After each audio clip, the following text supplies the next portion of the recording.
Okay, I will take welcome everyone. I'll take a motion to move into executive session. I make a motion, we move into executive session. I'll second that. Okay, everyone needs to vote individually, so Randall, Yes. superintendent? You don't vote? Yeah. Okay. Yes. Roger. Yes, for me? Yes. Okay, we will go ahead and go in then.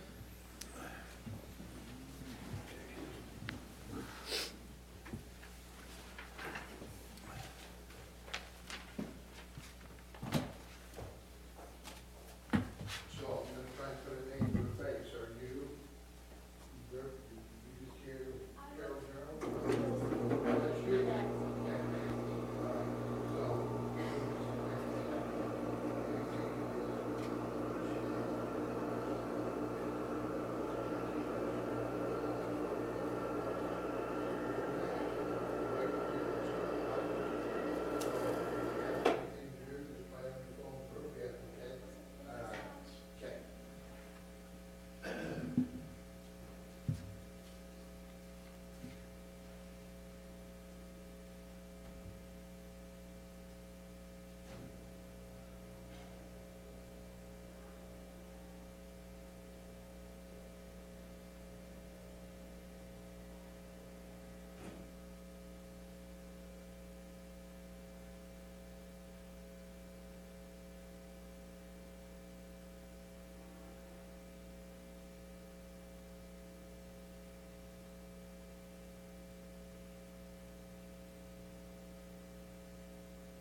to say thank you also to my teammates. They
So do you think we'll be done by 6:30? I'm hoping so. I don't think we have time Okay. to do. Okay. Okay, I think we'll go ahead and get started. We want to welcome all of you here for our study session tonight, and I do need to take a motion to bring us out of executive committee meeting. I move that we come out of executive committee meeting. I second it. All in favor, say yes. Yes. Yes. Anyone opposed? Okay. All righty. We are at the February 7th, 2019 study session. And we are going to begin, first of all, with our roll call. And tonight we have Dale Hansen, Business Administrator. Terry Cutler is excused. Jeff Nelson. Terry Rhodes? You mean Terry Oh, Rhodes? what did I say? Terry Kettler. Oh. Terry Rhodes, excused. Jeff Nelson, thank you. Board member, Alan Grunig, board member excused. I'm Kathy Christiansen.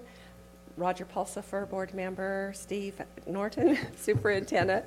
This is my hardest part of the whole meeting. Randall Bagley, board member, and Larry Jepson, a board member, is excused.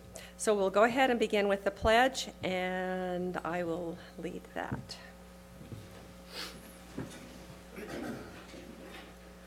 I pledge allegiance to the flag of the United States of America and to the republic for which it stands, one nation under God, indivisible, with liberty and justice for all. Our mission is to educate students for success in a changing world. And we are just really excited tonight to have Skyview Hope Squad here for a school presentation, and we'll turn it over to Principal Mike.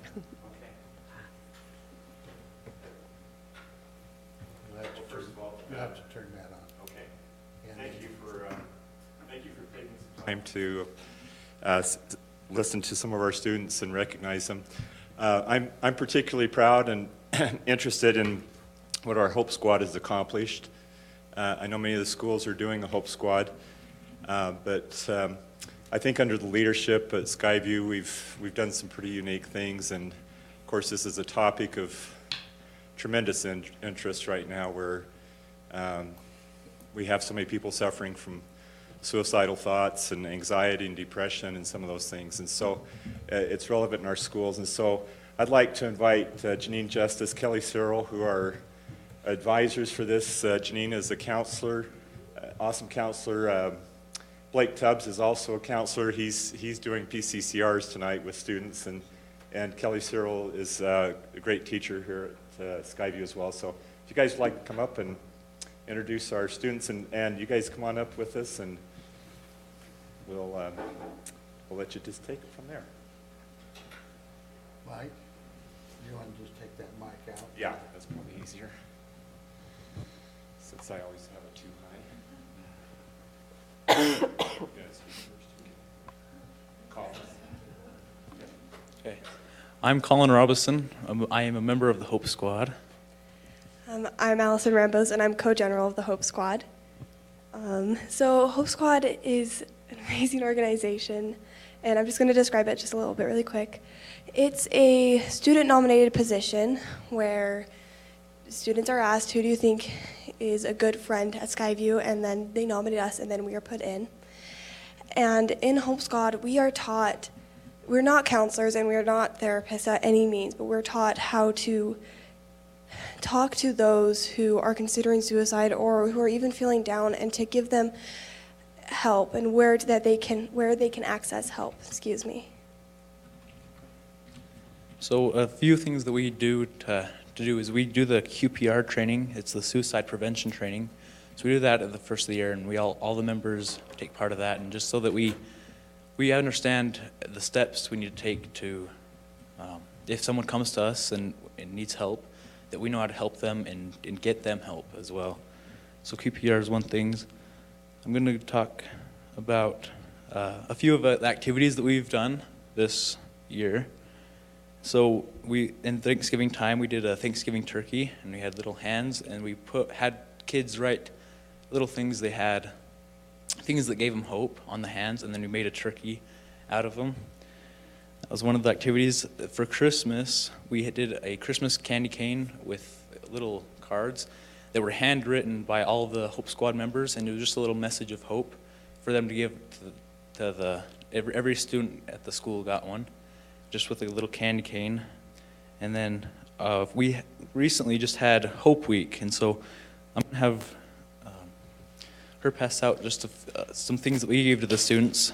So for Hope Week, it was just, we had this last week, and the idea was just to kind of focus and bring attention to the suicide awareness and mental disorders that kids have, and just kind of show to them how common it really is, and that they need to be watching out for the other people around them. And so one of the activities we had was Amberly Snyder come. She's a barrel racer that was paralyzed from the waist down and continued on. So we had the opportunity to have her come to Skyview and give a little presentation.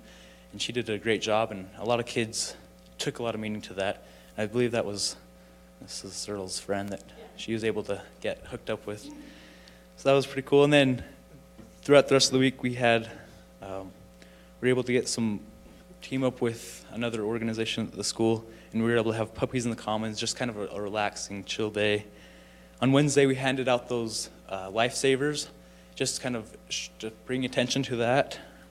On Thursday, we had bubbles and coloring books in the main area, just to allow kids to take it easy and do whatever. And then on the last day, we had we gave out those bookmarks that you see, just kind of showing who the members of the Hope Squad are, and that if they ever need help from any one of us, that we're willing to go and help them, just so they show who they are.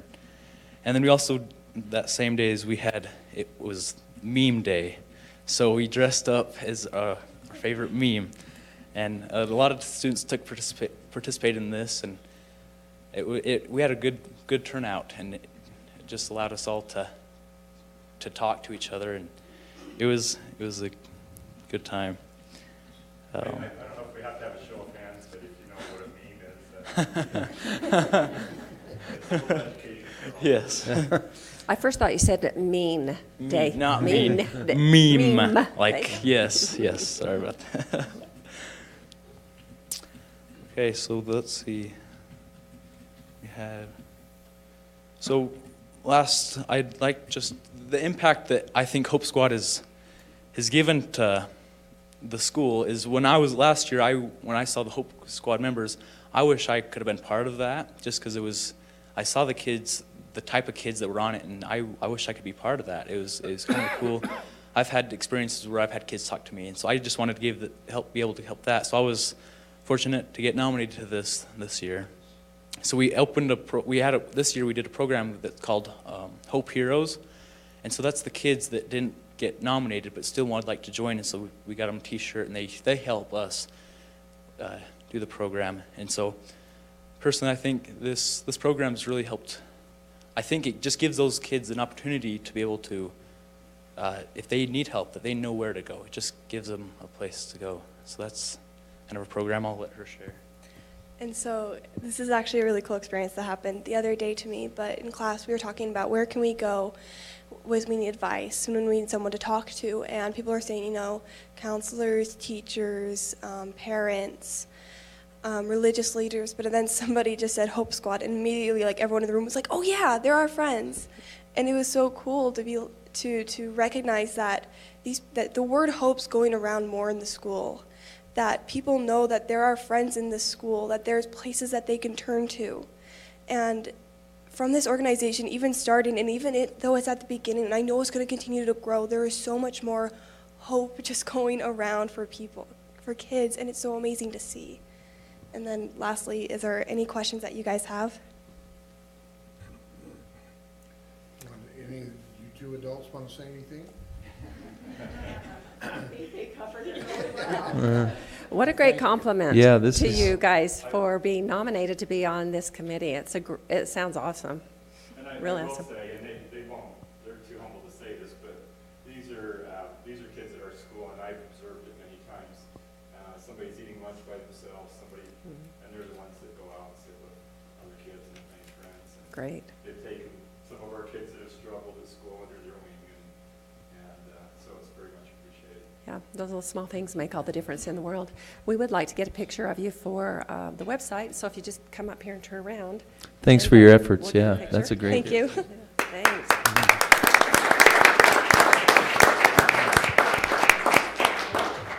Do either of you have parents here? Okay.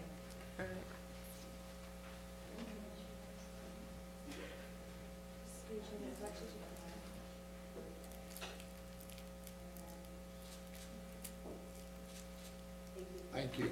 Thank you so much. Thank you, Principal I Monson. think that Amber Lee that spoke, is it a Netflix movie that Yeah. is, it'll So be out where's next she? month? Is she from Montana, or where's she from? She's from Spanish Fort, Spanish so we were Fort. roommates in college, so that's I wish you'd let me know that she was gonna be there. Because I've read her story, and I'm looking forward to the movie. yeah, she's a very awesome speaker, so it's good. Thank you. All right, thank you so much. Okay, we'd like to move on with our recognitions, and tonight we have the Skyview Vistons, region champions, and Principal Monson. Okay. Well, I'm going to invite all of you here in the back and turn some time over to Janessa Knowles, our advisor, but let's have all the girls come up. This was a fantastic evening last week, was it? And I'll tell you, it's a very competitive thing. One of my favorite things to watch is the drill competition. That way you don't need to face this way. My least understanding of drill is how it's judged, but I was just so proud of these girls for taking first, because I can just tell, and Janessa will tell more about this, but my goodness, they're up at the school at 6 a.m. every morning and working hard, and I don't know if there's a harder working group than our Skyview Vistons, so very pleased to have them recognized tonight. Thank you.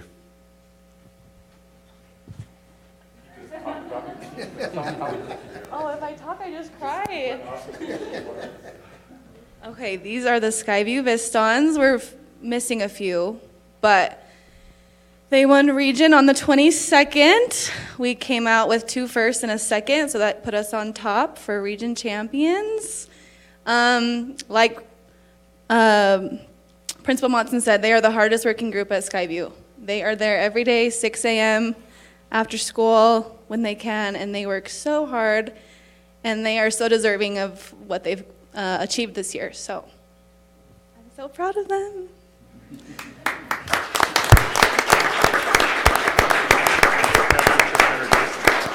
Okay, well, I'll have each of them say their name and introduce themselves real quick. And when do they go to state? So we finished state, so we wrapped that up last week. That's gone too. Then. Yeah. Okay. So we made it to finals at state and came out in 6th place overall. Congratulations. Yeah. So we'll introduce each of them. I'm Kenna. I'm Lindsay. I'm Nicole. I'm Gracie Davis. I'm Gracie Taylor. I'm Hannah. I'm Jada. I'm Livia. I'm Ashton. I'm Abby. I'm Maya. I'm Ellie. I'm Laura. I'm Cambry. I'm Jenna. Congratulations. We would like to get your picture, so if you can kind of pull together, maybe put taller ones on the back, Taller ones to the back, the shorter ones in front.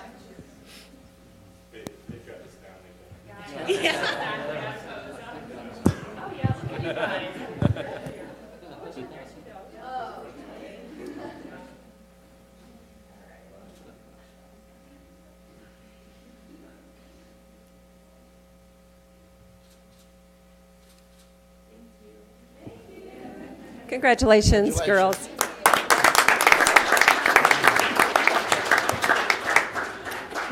All righty.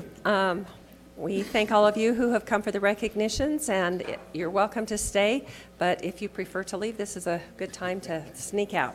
And we'll check and see if there's any public input for tonight.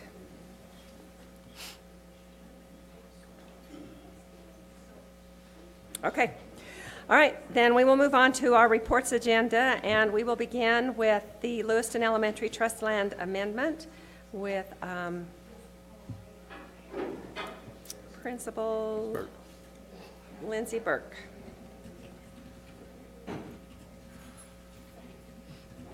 Leslie Burke, sorry, Leslie. Names are just not my thing today. Should be. Okay. All right, so we just have kind of had to do a little bit of a 180 on our trust lands. Last spring, when we met as a school community council, we had just been informed that our school would no longer be receiving REACH funds for our before and after school programs. And in the past, we had been able to spend trust land funding on technology primarily. As a Title I school, we weren't needing it for paraprofessionals as some of the other schools are. But the school community council felt like it was a really worthy program to continue that after-school program. We're able to provide tutoring and other opportunities for kids. We also have a morning choir program and a morning PE program, so 3 days a week they can get in and run and get their blood flowing before they head into school. And we worked closely with Jeannie Nelson and tried to figure out a way to keep it going just under the trust lands fund. We knew that after 1 year of that, we might have to come up with another plan, but at least it'd buy us some time to figure out what to do next. Well, we fast forward to the beginning of the school year, and Jeannie Nelson had worked some of her magic, I'm not quite sure how, but with her grant funding, she was able to keep enough funding for us to pretty much fund most of that. She said, I'm going to need some help with transportation. And being in Lewiston, transportation's kind of key because we're pretty big. You know, we go to the border and out to Clarkston and up to Cove, and so a lot of students, if they don't have transportation, are not able to participate in after school. So anyway, once we got that freed up some money. We had already written into the plan to potentially use that to purchase some Chromebooks down into our younger grades. We felt like we had been supplying our upper grades well, but our second grade was needing some. And then our first grade in kindergarten, we had given them just a small taste of some iPads. So they each had just a small handful of iPads in their classrooms, and you know, you give them a taste and they get hungry for more. So we had already written that in, but it required a pretty big shift in our budget allocation, like moving them into different categories. So when I spoke with Anne and we talked a little bit more, we felt like it would probably be good to come in and just get that approved through you. So basically, without needing to pay for salaries and benefits for after school and the supplies and that type of thing, we want to shift most of that money over just into technology. And we're going to be purchasing, like I said, 2 Chromebook labs, and then in addition purchase iPads for both kinder and first grade. And along with that comes a lot of software that needs to make it run. And then we worked with Wayne to figure out the portion that we would need to cover for student travel. And he ended up figuring that up at $26 a day. And so we actually kind of left a little generous amount in there just to make sure, because apparently he doesn't bill us for that till the end of the year. So I don't know where that final amount will come, but we kind of hope that we've covered that generously enough that we'll have plenty in there to cover that when he does figure the final amount on that. So anyway, that's our proposal, to just kind of shift the money and do with it as we had hoped originally before we shifted gears to after school club, and we're hoping we can continue with after school next year. So Okay, any questions? Makes All right. sense? Thank you. Okay. Thank you. Thanks. All right, next we'll have Trudy Wilson with the Providence Elementary Trust Land Amendment for their school.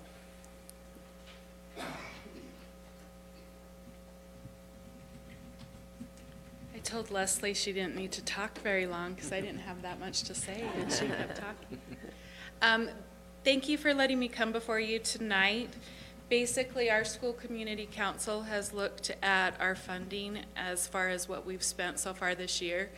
When we do our plans in the spring, we don't really know what our allotments for the following year were going to be. So where we're not a Title I school, we put most of our money into parapros. Fortunately, we had some carryover from last school year that's been able to cover some of that amount. So we're proposing or asking that we get, we're provided the opportunity to transfer 10,000 of that into supplies. Our first trust land goal is for reading comprehension, and that's what our parapros are used for. And our second trust land goal is for STEM activities. And so that's what we would like to buy supplies for, more science, technology, math. So. Okay, any questions? All right, thank you. All right, Sounds thank you. Great. All right, and now we'll move on to instructional coaching. And it looks like we have a committee here for that.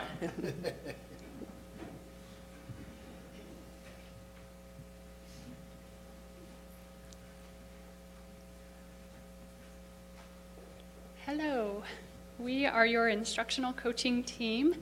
I am Sarah Smith. I'll let my colleagues introduce themselves in just a second, but essentially what we do is we go into elementary and secondary classrooms of our first and second year teachers, and we provide them with feedback about how to implement best practices in classroom management and instruction.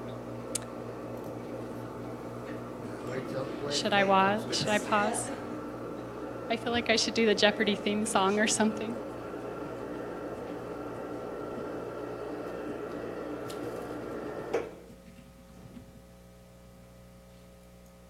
Okay, so we work primarily with first and second year teachers. I work with teachers in grades kinder, first, and second.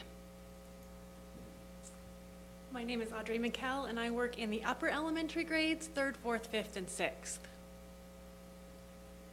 And I'm Ashley Addis. I work with our secondary teachers, grades 7 through 12, on the south end of the valley.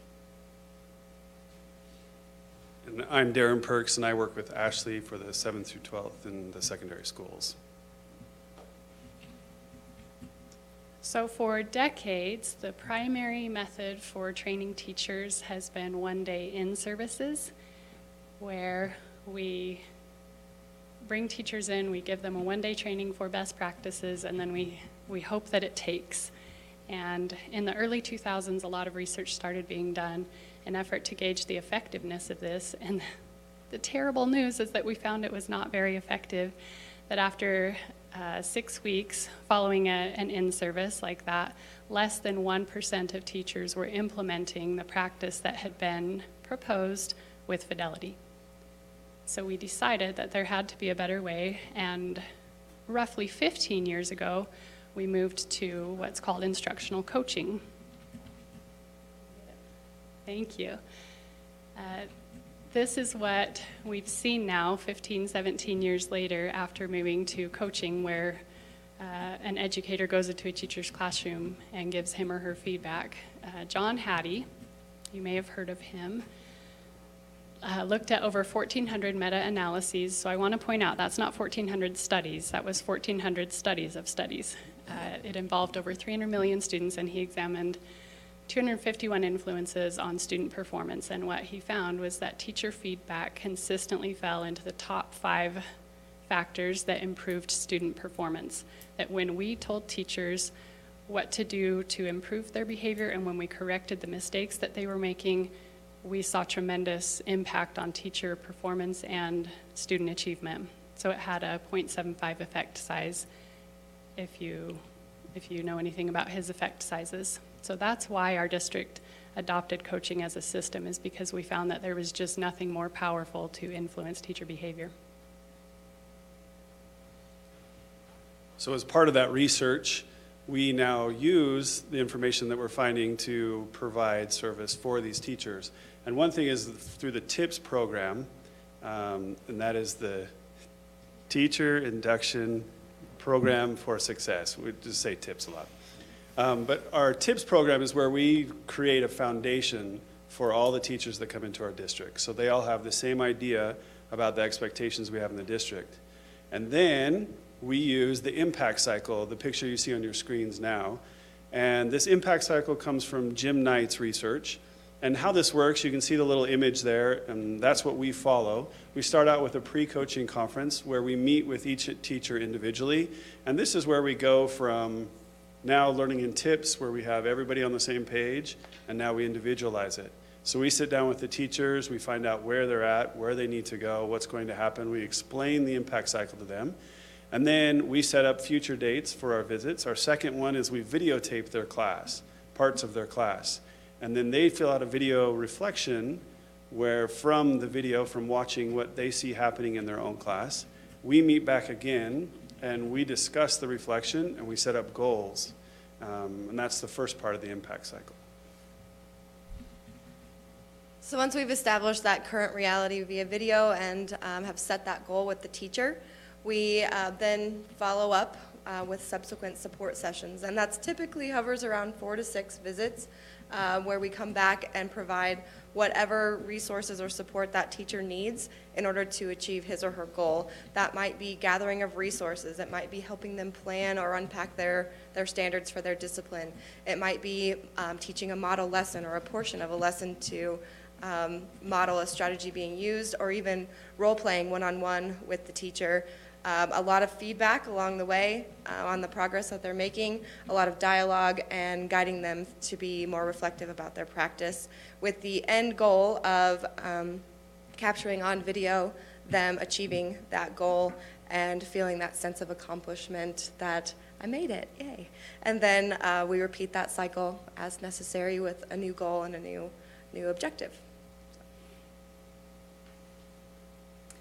Because what we offer teachers is job-embedded professional development, we are really able to go deep and make a big impact in that teacher's classroom.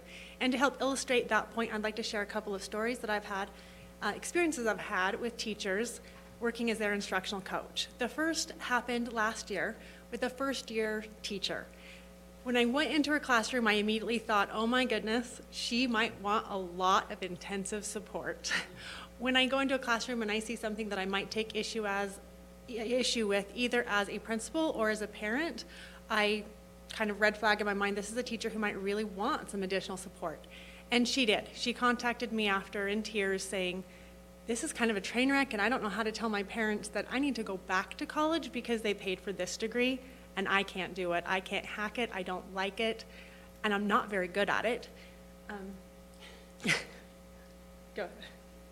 Not exaggerating. I had taught first graders that were now in this third grade setting, and I had parents of my former first graders who were calling me and saying, how do I get my kid out of that class? What do I need to do? Who do I talk to? What's the secret? Because it was such a train wreck from day one.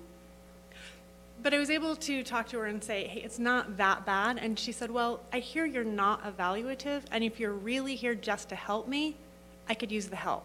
I said, absolutely, I'd like to team with you on this. So she was quick to implement all of the things that we'd been talking about. She liked to pick my brain about best practices and implement them quickly. She really turned her classroom around quite quickly. She was a joy to work with. It was a lot of fun working with this teacher shoulder to shoulder.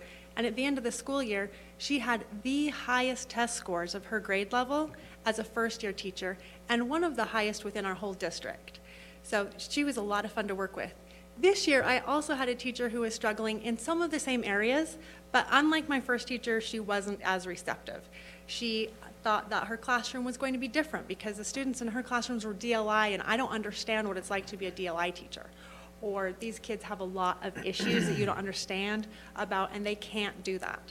So after a few interactions with her, I decided to offer to teach a lesson just to see what we're up against. Maybe I could teach the next English Language Arts lesson and I can get a feel for what the kids are really struggling with. And she said, yeah, you teach them, you'll see.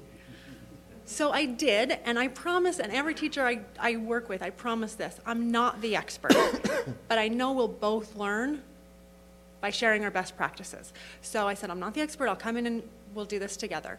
It was a pretty good lesson. After the kids were excused for prep, this teacher started to cry, and she gave me a big hug. And she said, I wasn't trying to be a jerk to you when I told you your practices weren't going to work. I really didn't think that they could. She said, I tried, and it didn't work that well for me. But if you want to teach me now, I'll try again. And I said, absolutely, I like to team with teachers on this kind of stuff. And we did, and just seeing a lot of great success with those practices. These are a couple of stories that we all have. Every week we get together and share some stories and think about ways that we can improve the program. But I think it is having a good impact on our teachers and on our students. If you have any questions for us, we'd love to answer them. So I'd ask, generally speaking, how is your constructive criticism received? I mean, I'm sure you've seen both either end of the spectrum, right? But how, generally speaking, how is it? Well, that depends. If we prepare teachers to receive that feedback, it goes much better. So in that first visit that Darren was talking about, the pre-conference, we tell teachers, every time you teach, then we will dialogue afterwards. And we will talk about what went well and what didn't. And it's going to feel a little bit hard to receive. It's going to feel like a personal attack. That's not what it is. It's to help you improve your performance. And so I've found that if we front load it like that and we prepare them to receive that feedback, we hardly ever have hurt feelings. We have tears because they sometimes know the lessons haven't gone as well as they wanted, but we've learned that we can prevent a lot of those hurt feelings. What were you gonna add? And I guess to add to that, a huge piece of that is the fact that we are not evaluative. We don't report specifics to the principals. And we're very clear about that, starting with that pre-coaching conference, that we are here as your peer. We don't report to your principal, not anything specific. We do update them on the goals that the teachers that we're working with are working to achieve, and then say, you know, when you have time to do your walkthroughs or your evaluations yourself, know that they're working on this. If you could give them additional feedback on how they're progressing toward that goal, that would be great as well, to kind of validate the work that we're doing. But a big piece is that we are not evaluative, we're their peer, and we set that up from the start.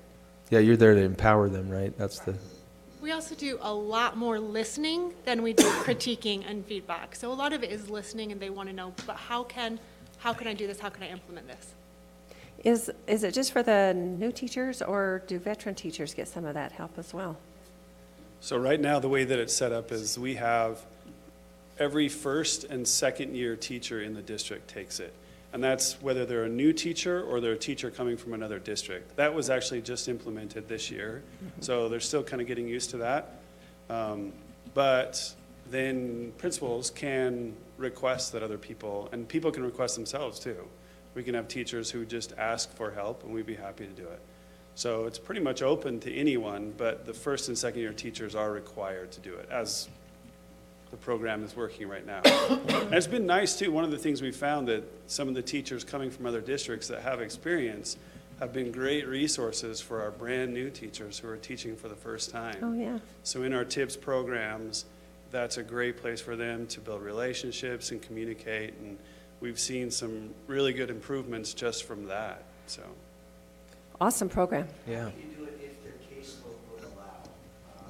We've got some caseloads with our first and second year teachers in those earlier grades that just, they don't allow us to get into more veteran teachers because the caseload is so great with the new ones. That was where I was going to take this conversation. You look at that iceberg picture, this is the cream of the crop. These are the people that we know can do it, have done it, and can teach others how to do it. So in your estimation, how many more of you would we need to meet the needs of this district? Do you want to go answer that? Derek, sit down. I want to hear from these guys. Just give me an idea. I mean, the workload that you've seen, what would we need?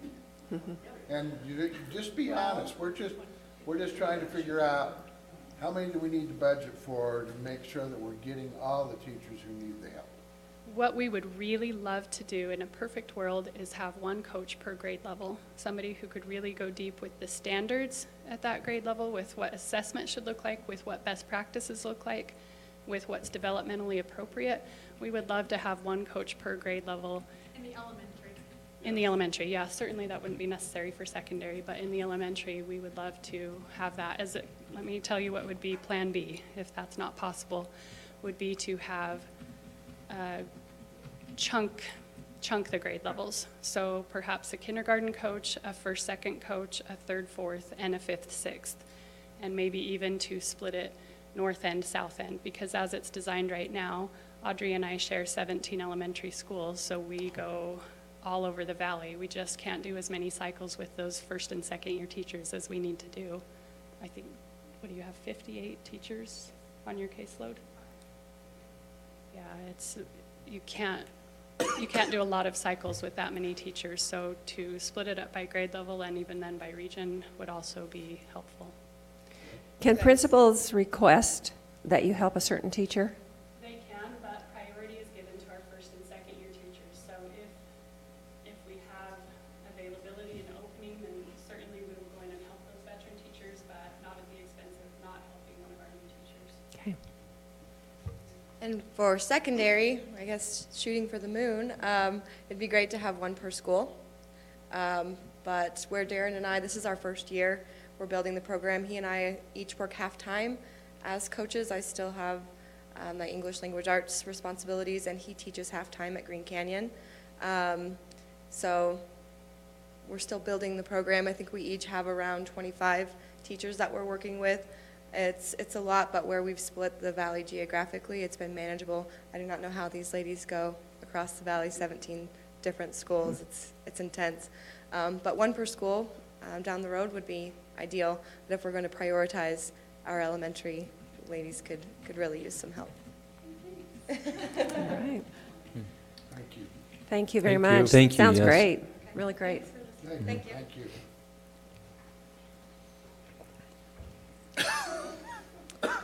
Okay. All right, so we will go ahead and turn the time over to Jeff now to let us know about the Parent University information. Scott. So I think Kurt is pretty much done with his presentation. I'm working with Brittany Foster to get a date that we can get into Ridgeline. What I wanted to visit with you about is if we wanted to do a North End meeting also. We're looking at late February, first part of March. And so I had no idea how busy the schools are. You know, it's I look at the schedule of Ridgeline and it's just packed, you know, and so she's trying to get me a night that we can get that. So we were thinking we'd start at 6:30, go approximately an hour at the very max, maybe less than that hopefully, and then you know, we'll do a presentation and have a question answer after the fact. So Okay, so but anyway, I want if we do want to do one on the North End also, then I just need to arrange for that to happen also. all right, what does the board want to do? Do you want to do two of them? Or Just the are same you- thing. Same thing. Same school safety, but it would just be done if you think we need to go on both the North and South End. Would that make a big difference in Yeah, the it would. attendance if we It would, have the two yeah. of them? You're not gonna get a whole lot of people travel from One to the either side, the side other. to the other side. Okay. So let's do the one and see what we get, and but I would say we do it on the North End. Okay. Too. And so one of the things I did ask you about is to just see how do we get the word out to everybody about. Yeah, us so that's and- what I need to finalize that, and then we'll probably work through the PTA and our information department to get that information out. Okay, and then what would be our responsibilities as to, you'll delegate what you need to us or what? So Kurt and I are kind of working through that still as far as, I think he's going to do most of the talking, thankfully. And we'll, as far as what our role would be in it, maybe we'll field some questions. I am interested on the input, and then we'll just have to action, you know, what input people have if there's something that we need to take from that to go. But Okay, so really, we're just sitting back waiting for you to tell us if Yes. there's something you want us to do. Otherwise, we just show up for this? yeah, that's what I'm envisioning. Hopefully it's not, we are more the listeners, but Okay. that's the All plan. right, so we would need to know the date then Yes. pretty soon so we could clear our calendars. Right, that's right. So that's why I'm trying to work that out pretty quick, so. Okay. Do either of you have questions about this? Anything that you want to make sure is part of that presentation? Okay. Okay with what he does. Okay, all right, and we'll just Kurt's follow pretty your lead. thorough, yeah. We'll just follow your lead. You Okay. just kind of keep us posted and let I us will. know what we can do to help, and thanks for doing all of that, No problem. checking into it. Kurt's okay with everything, and he's Yep. got a plan. Yep. Great, great, okay, good. That'll be kind of fun to see how that all turns out. All right, a couple of things here on the president report. The weekly legislative schedule is listed, and the dates are correct. There is no February 30th, which I assigned someone to. So the dates are now correct, but I went last Saturday and the time has changed. It's Oh. 7 now. is it? 7, yep. Yeah, 7 instead of 7:30. They go for an hour, and once I'll be it- there this Saturday. Okay, that'll be great. And just because you're assigned for one day doesn't mean that you can't go to some of the others if you're interested in. And then, can you just kind of let us know if there's things we should bring up there? Or- Either Dell or I generally will be there. I know neither one of us was there last time, but yeah, we can let you know if we're not going to be, if there's something we, Okay, it doesn't seem like there's as much coming through. there is, from this year. it's What been- what a nice, it's been nice, yeah. yeah. Okay, so we won't take any issues with anything until we Yeah. hear from you. Okay, then, the Day on the Hill is February 15th, which is a week from tomorrow. Everybody should have got a copy of the program. I think we got this somewhere. Maybe it was at our USBA conference or something. You got an email too, I think. Okay. Anyway, it starts at 8:30 down at the State Capitol Office Building. That's their continental breakfast, and then begins with the program at 9 and ends at 1. Is anyone wanting to go to that, or can go to that, or it's fine one way or Terry the other? usually goes. And I usually go. I'm not gonna be able to be there, I'll be out of town. Dale will be there. It's nice if you've got the time, it's not necessary though. Yeah. Don't feel like you're letting anybody down by not being there. All right. Do you have to go to an early meeting or anything, or could we all drive down together? Or what would work best for that? Well, on that day, we wouldn't have our early meeting because Yeah. it starts. You'd all be together, everybody will be together. Because it seems like it's better just to have one car than everybody trying to find a parking place where there's. In fact, yeah, no- Dale will drive and he'll drop you off and then he'll go find a place to park. Oh, awesome. I get the exercise. Okay, so will you let us know then, both Terry and I, what time we need to be where? Okay. Okay. All right, and then, let's see, what else is on there? We're not going to do any board handbook training, but we do need to get our goals set for our MBA goal. And I did suggest that maybe we work on the board goals section this next year, kind of get it updated and all. And Larry did say we can't put the handbook in because that's not public. It's just for us. Mhm. But we can take things out of it and then make it public and put it on. So did you think of anything else that might work out better than that goal for this year? I thought it sounded like we could go. All right, Larry said he'd be happy to kind of work through each of these, and maybe when we have our retreat in June, we could work on one or two of those as well. Yeah. And then he did mention too, we have nothing at all to do with all of the other board goals. You're in charge of those, not us at all, other than, to set them. So if you want anything changed in the old board goals or the board policies, Okay. it's I'll you, look not, them over. it's you, not us. Well, there's about 500, isn't there? I can't see anything. So, anyway, we have nothing to do with the changing of that other than just to okay it. Okay, that's pretty much all I have then, and we'll go ahead and turn it over to Superintendent. And I'll just run it past you.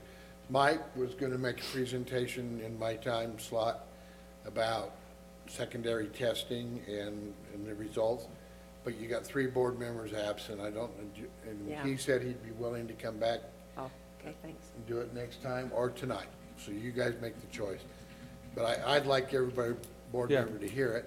And when I think back on that presentation we just had, I think I'll try and get those 3 board members to come early one time and have those people, guys, I think they need to know, this is really something that I think has changed our district, and will continue to make our district better, having people who actually can go into the classroom under that non-evaluative scenario, and they are changing the lives of teachers who were drowning.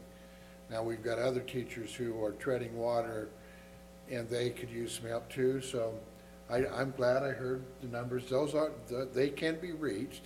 We probably won't be able to do it in 1 year, but we can start working towards those numbers.